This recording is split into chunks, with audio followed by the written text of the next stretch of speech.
Olá, você que me segue no Rodrigo Silva Arqueologia, que bom estarmos juntos aqui para o nosso bate-papo semanal sobre Bíblia, teologia, religião e assuntos afins. Se você não é inscrito no canal, por favor, se inscreva. Venha fazer parte dessa família do Rodrigo Silva Arqueologia. E o vídeo de hoje é diferente. O que eu vou fazer aqui? Eu quero dar um presente para quem ainda não é meu aluno no curso A Bíblia Comentada com Rodrigo Silva. Você não é meu aluno? Então esse vídeo é para você. E se você já é meu aluno, você pode assistir esse vídeo também. Por quê? Gente, eu fico muito feliz sempre que eu encontro pessoas na rua, no aeroporto, no shopping, na igreja, no Brasil e no exterior. Já aconteceu isso várias vezes e a pessoa vem com um sorriso e fala assim: olha, eu sou seu aluno lá no curso A Bíblia Comentada. Olha, eu estou aprendendo muito, eu estou muito feliz, fora as mensagens que a gente recebe aí nas redes sociais. E também tem aquelas pessoas que dizem com entusiasmo: eu quero ver o meu nome lá no museu, pelo menos o tijolinho que eu estou ajudando a construir também. Isso é muito legal, é muito significativo para mim. Então eu conversei com a equipe e falei: por que a gente não disponibiliza na internet a primeira aula do curso A Bíblia Comentada para as pessoas que ainda não conhecem o conteúdo do curso possam conhecer? Possam ver o aprofundamento que nós temos ali na Palavra de Deus, a didática com a qual o material é passado. E então, por que você não conhece agora esse conteúdo? Desse modo, nós decidimos então que no vídeo semanal de hoje eu vou disponibilizar para vocês a primeira aula do curso A Bíblia Comentada com Rodrigo Silva. Então pegue caneta e papel, anote porque tem muita informação importante e depois dessa aula eu aguardo você como meu aluno agora oficial no curso A Bíblia Comentada, tá bem? Que Deus abençoe você e o ilumine no estudo da Palavra de Deus. Que bom estar com vocês aqui para estudarmos a Palavra de Deus. Hoje vamos começar com a introdução da Bíblia Sagrada. Mas você sabe que entre os elementos que temos que ter para estudar a Bíblia, o principal deles é o elemento espiritual. A gente não pode esquecer que não estamos falando de um livro qualquer, não estou falando de uma obra de Machado de Assis ou de um poema de Carlos Drummond de Andrade. Eu estou falando da Bíblia, o livro que Deus inspirou seus profetas a repassar para a humanidade as verdades de Deus, a palavra de Deus. Portanto, é imprescindível que sempre comecemos a estudar a Bíblia com uma oração. E eu gostaria de convidar você, então, a fechar os seus olhos e falarmos ao Espírito Santo, a Deus Pai e a Jesus, pedindo a orientação na leitura da sua palavra. Oremos? Amado Senhor, em nome de Jesus nós iniciamos esta oração e esse estudo. Que teu santo poder, que teu santo Espírito fale ao nosso coração. Muito obrigado por esse livro maravilhoso, a Bíblia Sagrada. Fica conosco agora, abençoa todos que estão conosco neste momento, em nome de Jesus. Amém, Senhor. Muito bem, pessoal, eu estou com a Bíblia aqui e, como eu já falei na introdução desse curso, eu não vou ter pressa em usar, assim, de maneira estanque, 4 aulas para cada livro da Bíblia. Eu penso que não. Vamos devagar, com calma, mastigando cada letra, cada frase, cada expressão da Bíblia, como se fosse a refeição mais apetitosa. Você sabe, uma boa refeição não pode ser um fast food que você come correndo porque tem que sair para trabalhar. Você tem que degustar aquilo ali. E a palavra de Deus, a mesma coisa. É lógico que não dá para a gente passar versículo por versículo da Bíblia, senão iremos ter 100 anos de curso, e não é esse o objetivo. Nós vamos pegar o livro, ter um panorama geral sobre o livro, pegar as partes mais importantes, talvez aquelas passagens de difícil interpretação, vamos usar o recurso da tela que está aqui atrás, vamos usar o recurso, vez ou outra, de um objeto arqueológico que nos ajudam a compreender melhor o cenário, ou seja, tudo o que for possível trazer para tornar mais didática essa aula, nós vamos fazer, tá bem? E para começar hoje, eu não quero entrar direto no Gênesis. Vamos falar da Bíblia como um todo, tá certo? Você já ouviu, talvez, você que me acompanha nas redes sociais, talvez você já até ouviu essa explicação em alguma aula, alguma palestra que eu dei, mas eu achei por bem começarmos repetindo pelo menos esse conceito de como a Bíblia está organizada, para ficar mais didático para você, quem sabe tornar a Bíblia um panorama mais lúdico, tá certo? Então vamos começar pelo nome Bíblia. Você sabe que Bíblia é uma palavra que vem do grego, que significa coleção de pequenos livros. Ou seja, você tem vários livrinhos que em conjunto formam a Bíblia. Sendo assim, eu acho que não estou cometendo nenhum sacrilégio em comparar a Bíblia a uma biblioteca. Eu tenho aqui no cenário uma biblioteca de livros. A Bíblia é mais ou menos assim. E você sabe que numa biblioteca, se você tem apenas 5 ou 6 livros, você pode até colocá-los de qualquer maneira que fica fácil achar qualquer um dos 5 quando você precisar dele. Mas quando você tem uma biblioteca muito grande, de dezenas de livros, aí é bom você catalogar. Você que é aluno de alguma universidade ou já fez alguma faculdade, você sabe que numa biblioteca pública os livros estão catalogados, às vezes tem um sistema Dewey ali com aqueles numerozinhos, você vai no computador, eu quero um livro de introdução à arqueologia, então ele lhe dá em que prateleira que aquele livro está e tudo mais. A Bíblia também foi organizada assim, em conjunto. E eu vou mostrar para você agora numa imagem como é que a Bíblia está organizada por livros, aí vai ficar mais fácil você entender a posição dos livros da Bíblia e onde encontra o livro do Gênesis, tá certo? Então aqui atrás você já tem uma ideia de como seria a Bíblia se ela fosse uma estante de livros, semelhante à que eu tenho aqui no estúdio, tá bom? Os 5 primeiros livros da Bíblia que você vê ali, eles estão em cor assim amarronzada, são os 5 livros de Moisés. Eles têm os nomes de Gênesis, Êxodo, Levítico, Números e Deuteronômio. Alguns autores pensam que Moisés também foi aquele que escreveu o Salmo 90 e o livro de Jó, mas sobre isso vamos falar numa outra ocasião. Por ora, você tem que entender que esses 5 primeiros livros de Moisés, eles são também chamados de a lei. A lei, porque grande parte deles trazem as normas, as leis para o povo de Deus. Uma outra coisa que você pode entender assim na organização desses livros, nessa estante chamada Bíblia Sagrada, é que eles seguem mais ou menos uma cronologia da história do povo de Israel. Isso mesmo, uma cronologia. Então, com o Gênesis, o primeiro livro, começa com o princípio da história. Por isso que o Gênesis marca ali o início da criação, como Adão e Eva foram criados, como a humanidade surgiu das mãos de Deus. Aí veio o pecado, infelizmente. Depois do pecado, o dilúvio, e depois do dilúvio, a primeira família, as famílias que vieram dos filhos de Noé, repovoando a terra. Aí vem Abraão, Isaac, Jacó, os patriarcas. Aí você tem o Êxodo, contando o povo de Israel no Egito, a sua saída do Egito, e até o livro de Deuteronômio, Gênesis, Êxodo, Levítico, Números e Deuteronômio, até o Deuteronômio, a passagem do povo pelo deserto do Sinai. Aí depois disso, depois desses 5 primeiros livros, a história continua. Se o povo saiu do Sinai, é hora de chegar à Terra Prometida. Aí nós temos uma segunda coleção de livros nessa prateleira da Bíblia Sagrada. São justamente os livros de Josué, Juízes e Rute. Esses 3 livros de Josué, Juízes e Rute cobrem aquele período em que o povo de Israel agora está se assentando na terra de Canaã e se tornando uma nação, um país. São as conquistas de Josué. Depois, quando o povo é governado pelos juízes, os governadores dos hebreus não se chamavam nessa época prefeitos, nem reis, se chamavam juízes. E aí você tem uma história particular de Rute e Noemi, que são personagens importantes, e a história delas, então, em destaque, acontece nesse período. Depois, você começa o período da monarquia de Israel. São os livros que aparecem em tom verde. Aí você tem Samuel, Reis, Crônicas. Esses 6 livros cobrem todo o período da monarquia de Israel, desde o primeiro rei, que foi Saul, até a época em que os judeus são levados para o cativeiro. Mas deixe-me abrir um parênteses aqui. Essa monarquia de Israel não foi uniforme todo o tempo, porque houve uma briga de irmãos, e o reino se dividiu, as tribos do norte e as tribos do sul. O norte ficou chamado Israel, e tinha um rei próprio. O sul ficou chamado Judá, e também tinha um rei próprio. O norte ficou com a capital Samaria, e o sul ficou com a capital sendo Jerusalém. Nessa briga, houve uma conquista externa do norte em 722 a.C. e o norte foi destruído pela Assíria. O sul continuou.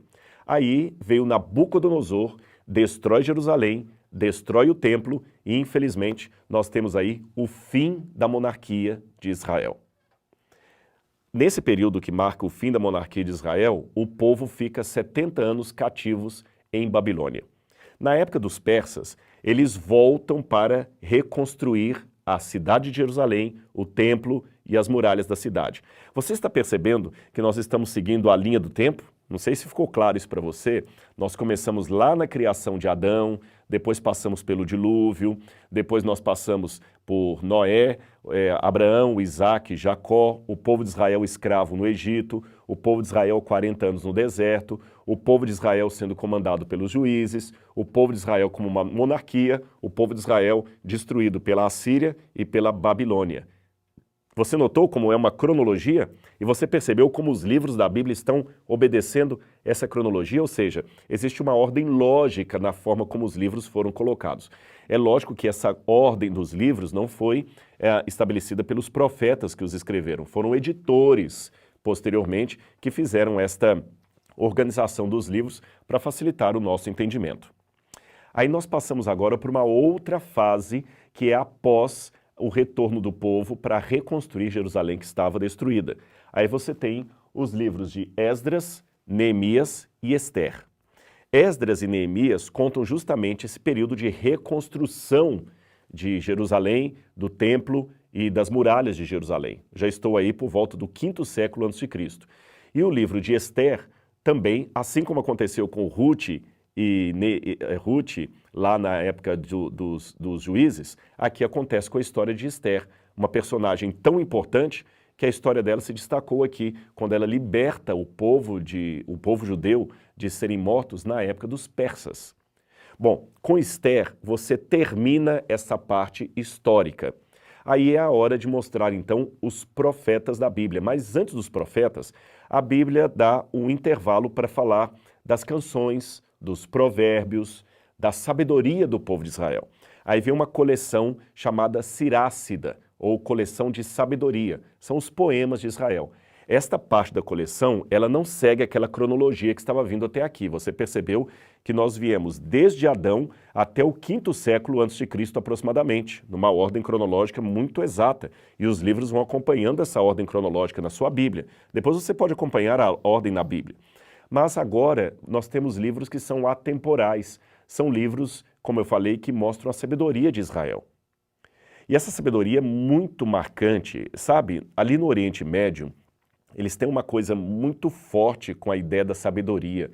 Nós perdemos um pouco isso aqui no Ocidente, eles valorizam muito aquela questão do conselho que passa de pai para filho, o pai que orienta os filhos, o velho sábio que tem sabedoria de vida pelos anos que viveu e que as pessoas, quando querem se aconselhar, procuram um ancião, aquele mais velho. Infelizmente, vivemos numa sociedade que colocou em descarte os mais velhos. Quem é mais velho é desatualizado, ele não sabe mexer com o Instagram, ele não sabe mexer com a última versão do iPhone, ele não sabe instalar um aplicativo, ele está ultrapassado. O que eu tenho para aprender com ele? Eu quero aprender com Zuckerberg e os mais novos. A gente mudou um pouco, polarizou isso. Mas naquela época não era assim. Quanto mais a pessoa vivia, entendia-se que mais sabedoria e experiência de vida ela tinha para apresentar para o povo. E eles louvavam a Deus por essa sabedoria. Por isso que o louvor, a sabedoria e até o humor, isso mesmo, a anedota, a piada, fazia parte da sabedoria. Só para você ter uma noção, eu já vou dar um spoiler aqui quando a gente entrar nos livros de sabedoria. Na mentalidade hebraica daquele tempo, a sabedoria, o humor, são a mesma coisa. Sabe como é que eles definiriam isso? Olha o que um judeu daquele tempo, do tempo da Bíblia, definiria a sabedoria. Ele diria o seguinte: sabedoria é uma coisa óbvia seguida a uma situação inesperada. Por exemplo, quando você pergunta a alguém assim, por que kamikaze usa capacete?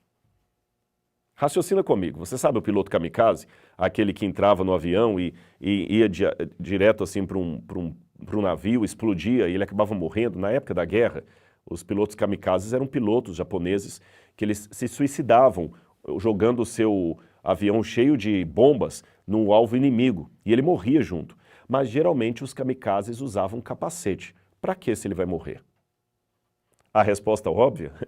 Quem disse que o capacete é para ajudar a proteger a cabeça de um piloto? Se o avião bater, o capacete não vai resolver nada, ele está andando de avião, não é de moto. Aquele capacete servia apenas para ele colocar o fone de ouvido e se comunicar com a base. E eu tenho certeza que você está dando um semi-sorriso aí pensando, é óbvio, é óbvio. Como é que eu não tinha pensado nisso antes? Piloto precisa de capacete, não é para salvar a cabeça, ele não é um piloto de moto, mas é para comunicar com a base. Mas você percebeu? É o óbvio seguido do inesperado, você não esperava essa resposta. E a piada não é a mesma coisa? A piada não é aquela noção de humor que você conta e depois fala assim, é óbvio. Por exemplo, eu não sei se eu sou bom para contar piada, mas alguém diz assim, disseram, o mágico disse, vá ver se eu estou na esquina. Foram e ele estava. Óbvio. Eu sei que talvez você não riu, mas eu tentei fazer uma piada. Tanto a piada como o humor é uma coisa óbvia, mas ninguém esperava aquele final. Todo jogador de tênis, ainda que esteja descalço, é um jogador de tênis. É óbvio, é engraçado, mas ninguém esperava esse final. É assim que eles definem o humor e a sabedoria. E esses livros de humor e a sabedoria fizeram mais um conjunto atemporal na Bíblia, que não está seguindo aquela cronologia, mas estão aí. O livro dos Salmos, por exemplo, era a maneira que eles tinham de louvar a Deus com humor, porque eles estavam alegres, e ao mesmo tempo com sabedoria, porque estavam reverenciando a Deus. Embora alguns livros de salmos, a bem da verdade, eram salmos também de tristeza, de lamento, até de luto. Vamos então ver quais eram os livros de sabedoria? Aqui estão eles.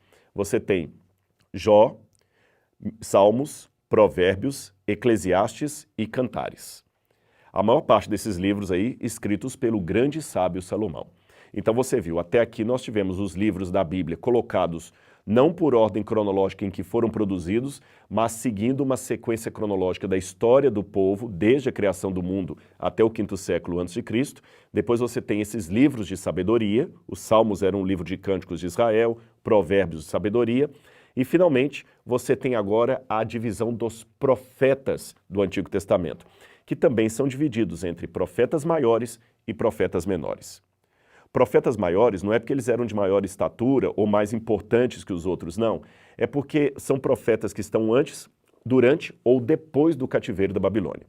Os profetas maiores seriam eles Jeremias, Isaías e o livro de Lamentações, que também foi escrito por Jeremias. Ah, sim, e também Ezequiel, não poderia esquecer de Ezequiel. Então você tem Isaías, Jeremias, Lamentações e Ezequiel. Depois você tem os profetas menores, que já estão dentro do contexto do cativeiro da Babilônia. São eles: Daniel, Oséias, Joel, Amós, Obadias, Jonas, Miqueias, Naum, Abacuque, Sofonias, Ageu, Zacarias e Malaquias. Aí você encerrou o Antigo Testamento. Percebeu? Os judeus da época de Jesus chamavam toda essa coleção de duas maneiras. Às vezes eles chamavam de a lei e os profetas. A lei seria os 5 primeiros livros de Moisés e os profetas seriam todo o restante. Às vezes eles chamavam de a lei, os escritos e os profetas. Por isso que os judeus usam uma abreviatura em hebraico para falar do Antigo Testamento, das Escrituras. Eles chamam de Tanar. Tanar significa Torá, a lei, Tanar. Naviim, os profetas em hebraico, e Ketuvim, que seriam os escritos, Tanar, a abreviação da lei, escritos e profetas. Aliás, se você olhar no Novo Testamento, Jesus usa essa nomenclatura. Muitas vezes ele diz assim, nunca lestes o que está escrito na lei e nos profetas, porque a respeito dele estava escrito na lei, nos profetas e nos escritos. Você encontra isso no Novo Testamento. Agora, já que eu falei do Novo Testamento, ele também está dividido de uma forma lógica. Então vamos lá.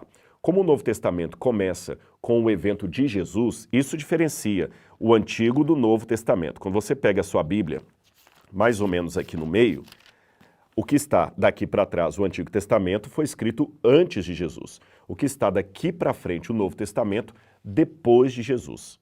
Então, assim, nós começamos o Novo Testamento. Vamos ver na tela? Aqui você tem Mateus, Marcos, Lucas e João, os 4 evangelhos que contam a história de Jesus, seu ministério, seus ensinos. Na verdade, alguns nem gostam de chamar os evangelhos de biografias de Jesus, mas de um querigma, uma proclamação sobre Jesus, embora se tratem de uma narrativa autêntica, histórica. Depois de Jesus, você tem o período de formação da igreja cristã. Aí entra um livro isolado que conta a história da igreja, especialmente com ênfase no ministério de Paulo. Eu estou falando do livro de Atos dos Apóstolos. Você vê que ele aparece isolado aí um pouco depois dos evangelhos. Aí, a outra parte do Novo Testamento é grandemente composta de cartas, cartas ou chamadas epístolas, que eram escritas. E aquele que escreveu o maior número de cartas preservadas no Novo Testamento foi o apóstolo Paulo. E as cartas que ele escreveu e que aparecem aí são Romanos, Coríntios, Gálatas, Efésios, Filipenses, Colossenses, 1ª e 2ª Tessalonicenses, e depois você tem Timóteo, Tito e Filemon. A carta aos Hebreus, ela já é um pouco problemática. Em primeiro lugar, porque ela não tem características de ser uma carta. Eu me lembro de um professor no seminário que foi dar para a gente aula de Hebreus, era o padre Johann Konings. E ele dizia o seguinte: a primeira coisa que aprendemos da epístola de Paulo aos Hebreus é que não era de Paulo, não era epístola e não era aos Hebreus. É que, na verdade, esse nome Epístola de Paulo aos Hebreus, embora seja um nome que muita gente conhece, foi dado posteriormente. Nós não temos certeza de quem escreveu o texto de Hebreus. Ele também não tem características de ser uma carta, uma epístola. Parece mais uma pregação que alguém anotou, um ensino. Mesmo que não seja de autoria de Paulo, o conteúdo é paulino. Alguns pensam que talvez foi Apolo que escreveu as anotações do ensino de Paulo. É difícil precisar. O mais importante é que é um texto inspirado e que está na Bíblia Sagrada, mas por isso foi retirado ali das epístolas de Paulo e colocado nas epístolas gerais, tá bom? Então nós temos ali Hebreus. E depois de Hebreus vem outras cartas escritas por autores que não o apóstolo Paulo. São eles: Tiago, que foi um dos primeiros líderes da igreja, o primeiro líder da igreja cristã, ele é mencionado no livro de Atos dos Apóstolos. Depois de Tiago você tem Pedro, 2 epístolas de Pedro, 3 de João e uma de Judas, que não é evidentemente o Judas Iscariotes, é o Judas irmão de Jesus. E o último livro, também colocado em destaque e separado das epístolas, o livro do Apocalipse, que traz revelações importantes sobre a trajetória profética do povo de Deus até a volta de Jesus. Bom, agora deu para você ter um panorama completo do que seria a Bíblia.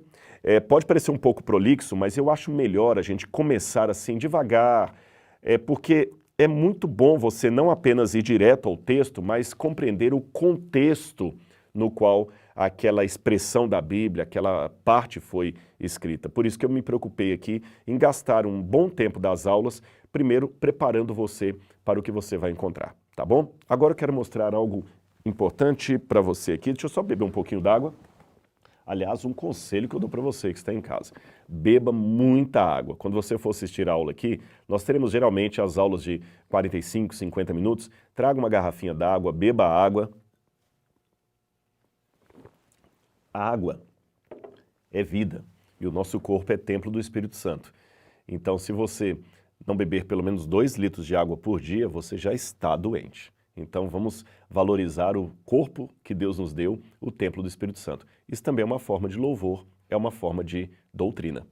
Está na Bíblia.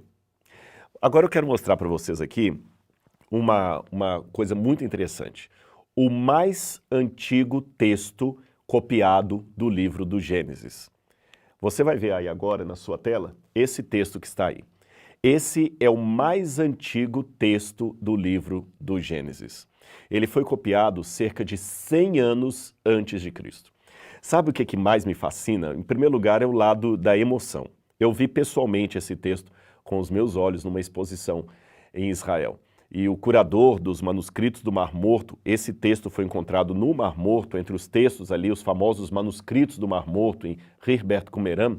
O curador desses manuscritos, o Dr. Adolfo Reutemann, é um amigo pessoal meu, já esteve no UNASP dando cursos aqui 2 vezes no Brasil. Aqui no Brasil ele teve umas 3 vezes, no UNASP 2 vezes. Uma pessoa muito simples, muito bacana, muito acessível. E é muito importante, eu vejo a emoção dele de trabalhar com esses manuscritos. E alguns eu tive a oportunidade de ver pessoalmente. É lógico, ler esses textos, você tem que estar muito bem treinado no hebraico, porque é uma letra manuscrita, não é aquele hebraico bonitinho que nós temos ali impresso na Bíblia em hebraico, principalmente com os pontinhos colocados pelos maçoretas. Mas quando é um texto hebraico que você já conhece, aí fica mais fácil você ler ali. Esse é o meu caso, tá certo? Eu não sou um especialista em língua hebraica.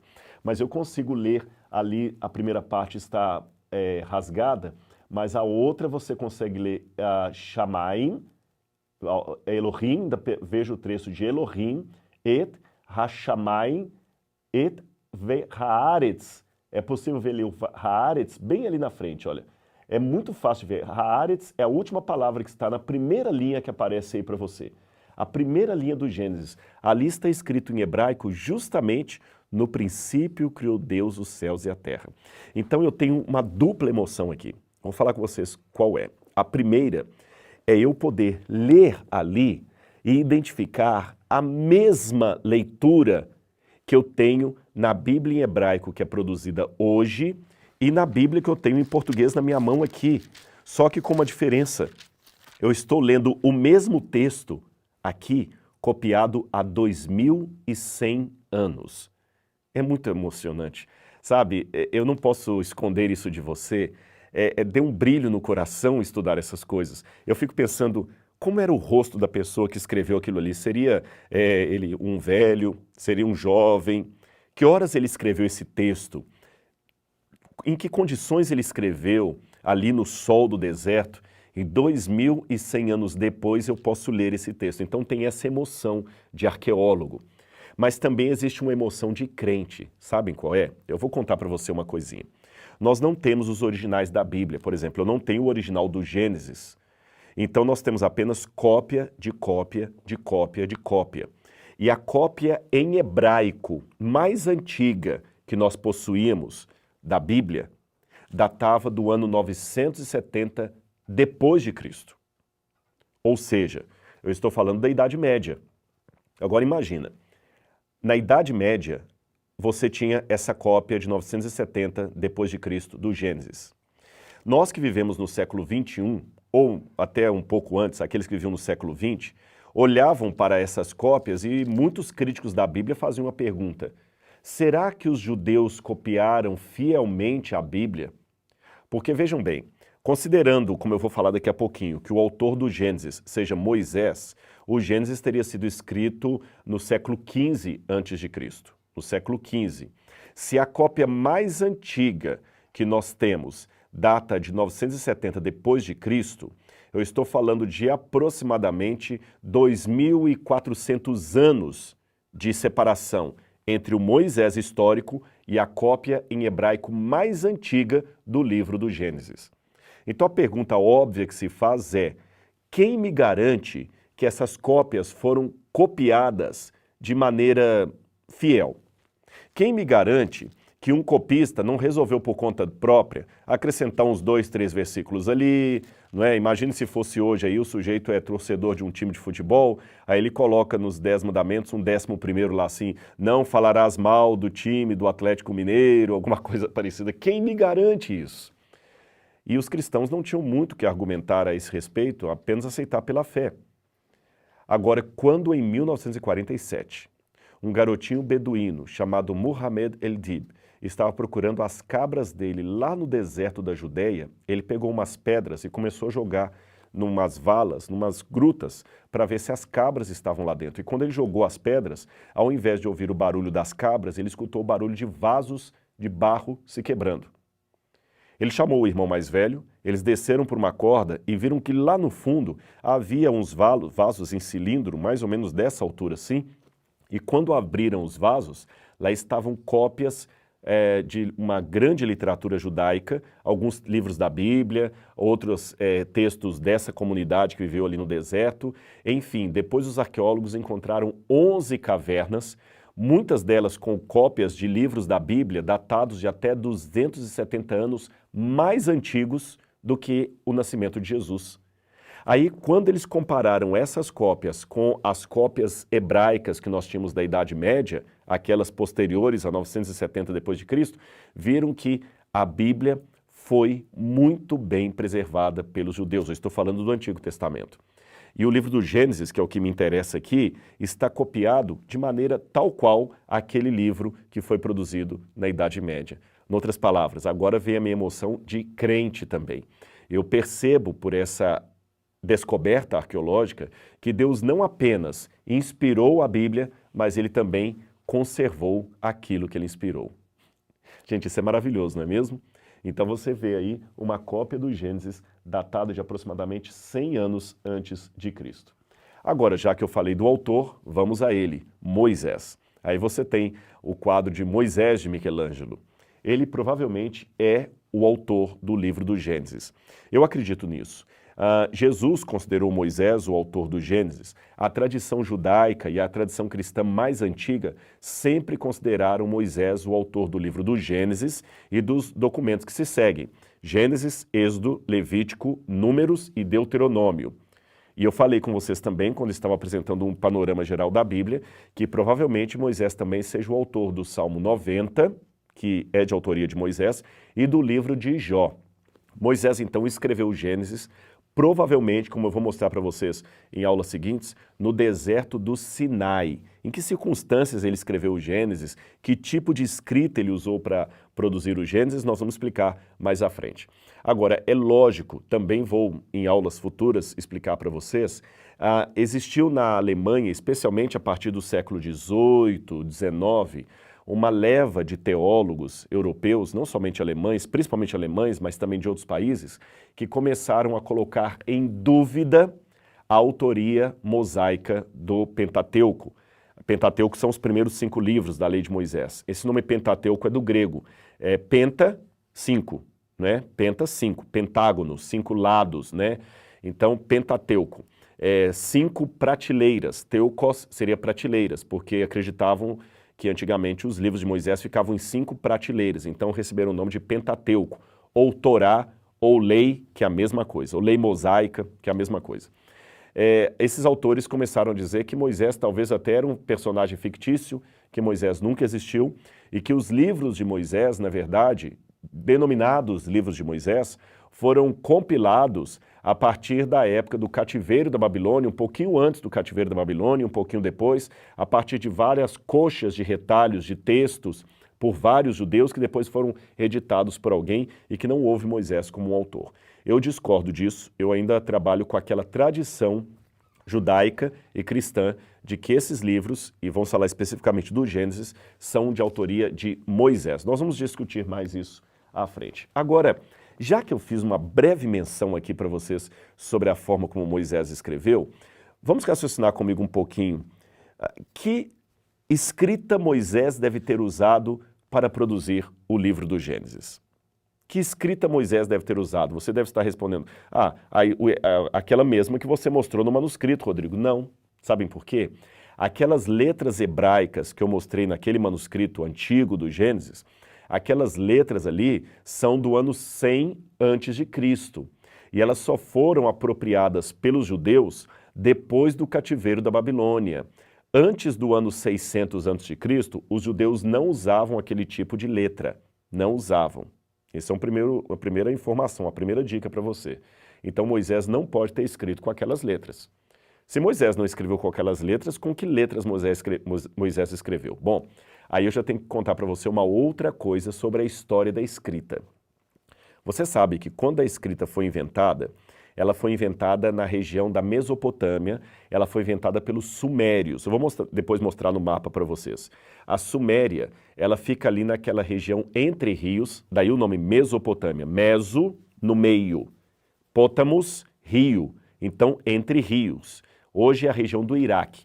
Ali na região da Mesopotâmia surgiram as primeiras civilizações da humanidade.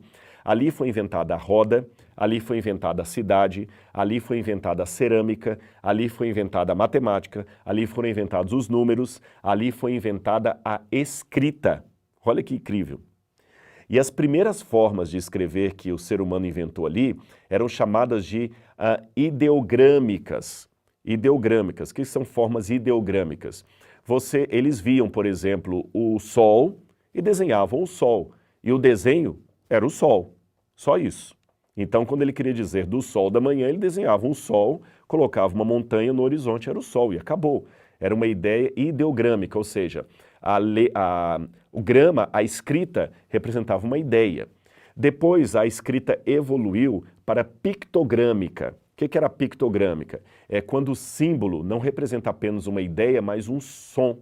Seria mais ou menos como se eu fizesse assim, eu desenho um sol, o sol, E desenho também um dado, desse dado de joguinho de banco imobiliário. Aí você desenha o sol, o dado, e você tem a palavra soldado. Estou explicando de uma maneira bem simplificada para você entender. Esse tipo de escrita já é chamado de pictogrâmica, onde eu pego o som daquele objeto e o transformo numa sílaba.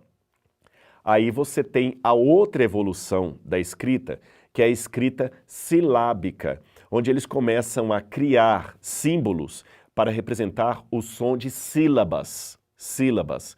Então, diferente de nós que escrevemos com letras, aquelas pessoas da Suméria escreviam com sílabas. Cada sinal fonético que ele colocava era uma sílaba diferente. Então você lê assim, ó, Lugalabukuduriuzur, Lulu. Assim que você lia, você ia lendo silabicamente, e não como a gente lê juntando as letras. Agora que você já sabe disso, vamos aprender mais uma outra coisa da evolução das escritas. A segunda forma de escrita da humanidade, gente, isso foi muito antes dos chineses, viu? Foram os egípcios. Os egípcios também inventaram uma escrita que a gente chama de escrita hieroglífica, aquela que tem a carinha de um bonequinho, um homenzinho, uma pirâmide, um passarinho. Você vê nesses desenhos de pirâmides, de múmia, essas coisas todas. A escrita hieroglífica. A escrita hieroglífica, ela era uma mistura das três coisas, de pictogrâmico, de silábico, de ideogrâmico, era uma mistura de tudo na escrita egípcia, tá bem?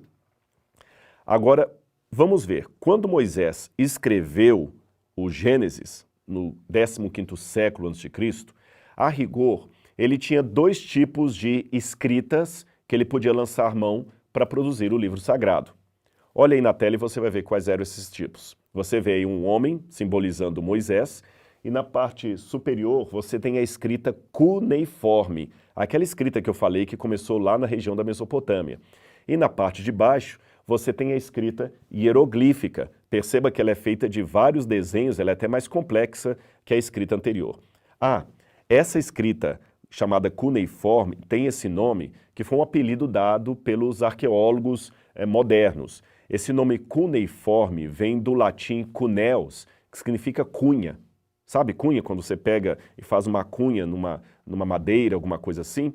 Então, como é que os sumerianos escreviam? Eles pegavam um pouquinho de argila, faziam um tablete de argila, tipo um sabonete, assim, uma coisa mais ou menos assim. Eu tenho até uma cópia aqui, uma pedra, depois nós vamos falar mais sobre ela. Esse aqui é o épico do Gilgamesh. Depois eu vou falar mais sobre ele para vocês, tá bom?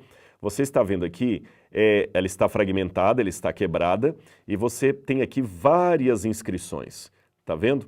Eles pegavam literalmente uma caneta e faziam cunhas na argila, ainda um pouquinho macia, e essas cunhas viravam as sílabas que eu falei com vocês, e eles depois poderiam ler aqui tratados, leis, podiam ler poemas, podiam ler até textos sagrados. Então Moisés poderia eventualmente usar esse tipo de forma de escrever para produzir o livro do Gênesis. Ou ele podia também usar aquela linguagem que lhe era mais comum, mais peculiar, que era a língua hieroglífica. Essa era mais desenhadinha porque os egípcios inventaram o papel, o papiro, a partir de uma planta. Então, enquanto os sumerianos escreviam em argila, em tabuletas de argila, os egípcios escreviam em papel. Ora, olha essa passagem da Bíblia aqui. Atos, capítulo 7, versículo 20. Eu vou ler para você. É um depoimento de Estevão sobre Moisés. Atos, capítulo 7, versículo 22. E Moisés foi educado em toda a ciência dos egípcios e era poderoso em palavras e obras. Moisés era poderoso em palavras e obras, ou seja, Moisés era um homem culto. Ele estudou na maior universidade que havia daquele tempo, que era a universidade egípcia, ali dos faraós. Ele estudou junto com a família faraônica. Então Moisés saberia se expressar muito bem em escrita hieroglífica. Você sabe, mesmo a gente que tem a oportunidade de conhecer um pouquinho, ainda que de maneira rudimentar, outros idiomas, é muito mais fácil você se expressar numa palestra ou num texto na sua própria língua. É muito melhor. E como Moisés foi educado na língua egípcia, era mais fácil ele se expressar escrevendo em egípcio, tá certo? Ou então, se ele quisesse que o material dele se tornasse mais mundialmente conhecido, na língua dos sumerianos. Sabe por quê? Se ele se expressasse em egípcio, era mais fácil para ele. Se ele se expressasse na escrita cuneiforme, naquela escrita de cunhas ali, que eles iam fazendo as cunhas na argila e iam escrevendo, todo mundo ia poder ler, porque a escrita cuneiforme era a escrita mundial da época. Hoje, você sabe que se você souber falar inglês, você pode ir para a Rússia que você não passa aperto. Sempre tem alguém que fala inglês. Você vai pegar um avião para Singapura e lá você vai ter letreiros na língua deles e também em inglês. Ou seja, o inglês hoje é a chamada língua franca, a língua mundial. Naquele tempo, eles usavam a escrita, a escrita cuneiforme. Então Moisés podia escrever em egípcio ou em língua cuneiforme. Olha mais uma vez aí na sua tela as duas. Agora, o curioso é que Moisés não redigiu o livro de Gênesis em nenhuma dessas duas escritas que você está vendo aí na sua tela. Ele preferiu usar uma outra língua. E foi uma bênção que ele tivesse usado essa outra língua e você vai entender por quê. Lembra, só para ficar bem fácil para você entender, eu vou mais uma vez mostrar aqui na tela como é que essas línguas eram pronunciadas, sempre silabicamente. Olha aí para você ter uma noção. Em cima você tem os sinais cuneiformes e você tem um trechinho em língua acadiana, que se lê Li Shanum Acaditum. Li Shanum Acaditum, traduzindo idioma acádio, do acádio, o idioma acadiano. É isso que está escrito aí. Li Shanum Acaditum. Mas se você percebeu que eles escrevem sempre assim, cada sinal gráfico desses é uma sílaba. Agora, se eu escrever em egípcio, é a mesma coisa. Chesef unas pa'am rent ank. Ou seja, para ele, unas, este homem comeu a vida eterna, ank, a vida eterna. Olha mais uma vez aí na tela. Esta última símbolo que você pode ver aqui, ele parece uma chave ou uma cruz que se lê Ankh. Na verdade, você lê Ankh, mas é um símbolo só, que significa vida eterna. Esses dois tipos de escrita eram muito complexos, muito complicados. O Gênesis, como eu falei, hoje está grafado dessa maneira em hebraico, que é uma língua alfabética, como a que nós usamos hoje, mas eu já falei com vocês que não foi dessa forma que Moisés escreveu. Resumindo o que nós vimos até aqui, você tinha a língua, veja no mapa aí, vai ficar mais fácil para você entender. Você tinha num canto os egípcios usando a escrita hieroglífica, que você vê são os desenhos em forma de pássaros, água, um homem, e você tem aqui na atual região do Iraque, os sumerianos inventando a escrita cuneiforme, em forma de cunhas. Mas onde você vê esse coraçãozinho escrito ABC, aí fica a Península do Sinai, o deserto do Sinai. Acima você tem o Mar Mediterrâneo, abaixo você tem o Mar Vermelho. Nessa Península do Sinai, nesse deserto, um grupo de trabalhadores, talvez pastores de ovelhas ou provavelmente mineiros, não originários de Minas Gerais, como eu, mas pessoas que trabalhavam em minas ali no deserto do Sinai, resolveram, por alguma razão que nós desconhecemos, criar uma língua própria deles, mais simplificada para se expressar. É o seguinte, é que como aquelas pessoas ali eram mais provincianas, mais simplórias, eles não tinham condição de escrever na sofisticada língua dos egípcios, no hieroglífico, nem também na língua cuneiforme. Eles não tinham tanta terra assim para fazer barro, ali era deserto, não dá para fazer tanto barro assim para fazer tabletes de argila. O papiro também era caríssimo e eles não tinham condição de ficar fazendo todos aqueles desenhos minuciosos dos egípcios. Mas eles queriam também, de alguma maneira, se comunicar através da língua.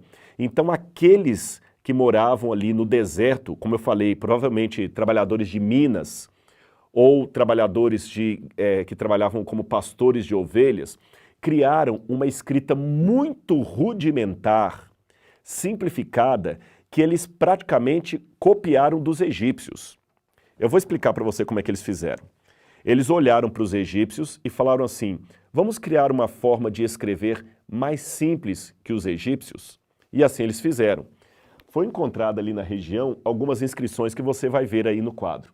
Wad e Ol, eles encontraram esse bonequinho aí, que na verdade não é apenas um desenho rupestre, é uma forma de escrever apropriada pelos moradores do deserto do Sinai.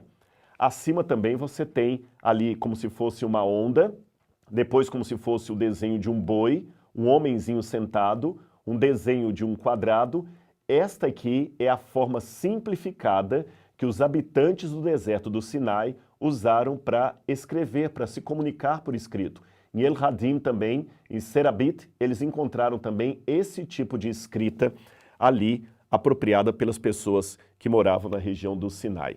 Agora, olha que curioso, e com isso eu já vou fechando a aula de hoje. Olha como Deus trabalha, gente, como Deus é maravilhoso. Essa forma primitiva das pessoas ali escreverem foi a que deu origem à escrita alfabética. Aquela escrita que nós usamos até hoje. Olha que curioso.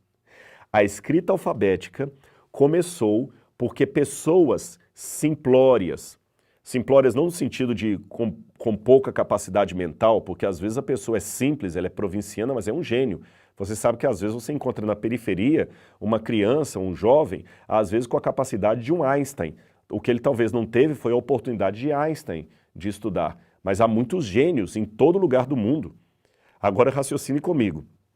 Aquelas pessoas simples, devido à sua simplicidade, queriam também se comunicar por escrito. Mas eles pensavam, bom, nós não temos chuva aqui, estamos no deserto. Então não tem como fazer barro para fazer as tabuinhas em cuneiforme como eles fazem lá na região da Suméria. Não temos dinheiro para comprar papiro, muito menos condição de fazer todos aqueles desenhos elaborados dos egípcios. Então vamos pegar a escrita egípcia e vamos simplificar de uma maneira mais simples para uso doméstico. Sabe aquele negócio só para a gente usar aqui em casa mesmo? E assim, simplificando a escrita egípcia, eles criaram a escrita alfabética. Aí, quando você vai lendo a história de Moisés, houve 2 vezes na sua vida que Moisés foi parar na península do Sinai. Olha de novo aí a imagem na tela e eu vou explicar para você. Essa parte verde que você está vendo, formando um triângulo e descendo em forma de rio até a letra W, é o rio Nilo. Aqui é o Egito.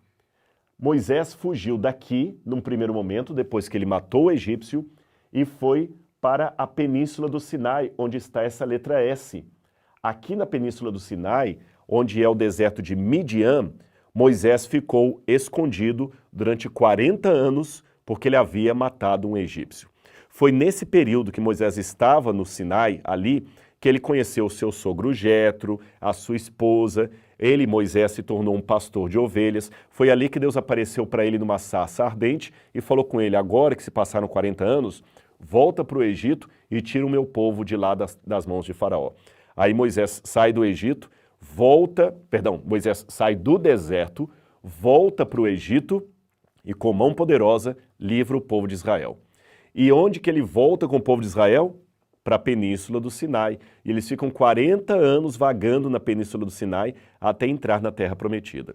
Então, pela lógica, Moisés escreveu os seus livros ou nos primeiros 40 anos que ele passou fugido ali na península do Sinai, ou no segundo conjunto de 40 anos em que ele esteve como líder do povo hebreu. Porque aí, realmente, muitos livros já contam as leis, então ele só pode ter escrito depois que o Sinai realmente recebeu os 10 mandamentos. Ou seja, o conjunto dos livros de Moisés, Gênesis, Êxodo, Levíticos, Número, Deuteronômio, Jó e o livro dos Salmos, o Salmo 90, podem ter sido escritos durante esses 2 períodos que Moisés passou ali na Península do Sinai. E se você se lembra, eu falei que foi na Península do Sinai que por volta de 1900 a.C., 400 anos antes de Moisés, aquelas pessoas começaram a inventar um tipo rudimentar de escrita que depois ficou conhecida como escrita alfabética. Agora, quer ver a mão de Deus em tudo isso? Eu vou mostrar para você. A escrita alfabética nunca perdeu o seu uso. Ela só foi evoluindo, e na próxima aula eu vou mostrar para vocês a evolução do alfabeto. Ela foi evoluindo, até virar essa forma que nós temos até hoje aqui de letras, né? Bíblia, aqui ó, Bíblia, B-I-A. ela nunca perdeu a sua forma de escrever. Porém, a forma de escrever em hieroglíficos ou em cuneiforme, esta se perdeu na história. Se perdeu. Durante séculos e séculos, ninguém mais sabia como ler os sinais sumerianos ou os sinais hieroglíficos. Somente no século XIX vieram esses dois cavalheiros. Primeiro, Henry Rawlinson, que de 1833 a 1845 conseguiu decifrar a escrita cuneiforme. E depois, François Champollion, que de 1818 até 1822 conseguiu decifrar a escrita hieroglífica dos faraós. Em outras palavras, se Moisés houvesse escrito os seus livros em cuneiforme ou em língua dos faraós, a gente precisaria esperar até o século XIX para poder ler o livro do Gênesis.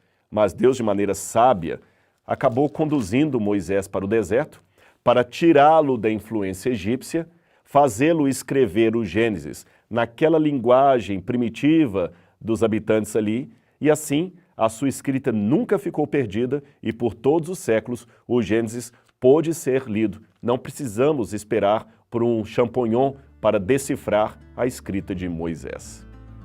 Isso é maravilhoso, não é mesmo? Mas o nosso tempo hoje já está chegando ao fim, então nós vamos fazer o seguinte, nós vamos interromper a nossa aula aqui e na próxima quarta-feira, às 20 horas, eu estarei de volta com vocês para a gente continuar este passeio pela antiguidade, estudando qual foi a evolução da escrita e como ela influenciou a escrita do livro do Gênesis. Você está percebendo que estudar a Bíblia é muito mais profundo do que você imaginava? E olha que nós nem chegamos ainda no capítulo 1, versículo 1. Um grande abraço, é um prazer estar com você e semana que vem a gente se encontra de novo. Um abraço e até lá. Tchau, tchau. E então, você gostou desse conteúdo? Ele foi instrutivo para você? Saiu com um gostinho de quero mais? Então é simples, eu vou deixar para você aqui agora, no final desse vídeo, na descrição do vídeo, um link onde você pode clicar ali e fazer a sua inscrição no curso A Bíblia Comentada com Rodrigo Silva. E não é só esse conteúdo que você assistiu que está lá na plataforma, não, tem muito mais. Por exemplo, se você faz o curso na modalidade anual, você ainda ganha como bônus um curso de grego, um curso de hebraico, ou seja, muita coisa envolvida aí para levar o conhecimento da palavra de Deus até o seu coração.